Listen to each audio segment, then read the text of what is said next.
ένας αθλητής από το βουνό, από το Ψιλοδίκη, βρίσκεται ήδη λίγο πριν τον τερματισμό.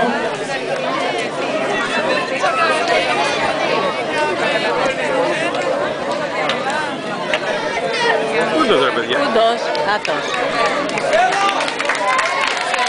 Είναι ένας από τους δύο που συμμετέχει μέσα από τα λίγα ταξί.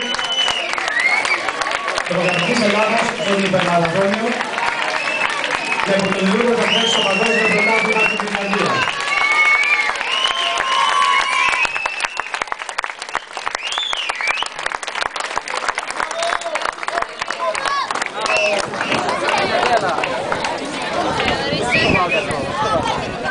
Από ό,τι το λογικό μας η Γεωργίκος Αθηνής έχει περάσει την περιοχή τα πόδια.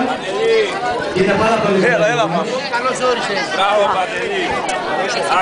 Δεν είναι το νούμερο του ρε παιδιά. Και Ατρόμητος, έτσι. Έλα Δήμαρχε, εδώ. Για να τα βγάλαμε στον πρόεδρο των διαφολών που κάνουμε τις εκδηλώσεις του βιβλίου. Παντελής. Έλα κύριε. Έλα εδώ. Σε παρακαλώ τον Δήμαρχο και τον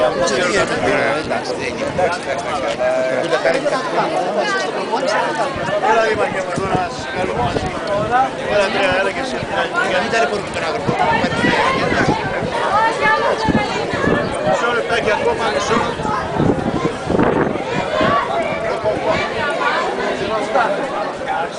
Όπως είστε τώρα, όπως είστε. Αντρέα, έλα να βγάλουμε την ομάδα μια. Ελάτε, να κάνουμε όλοι οι υπολογίσεις και πάλι δεν μας. εντάξει.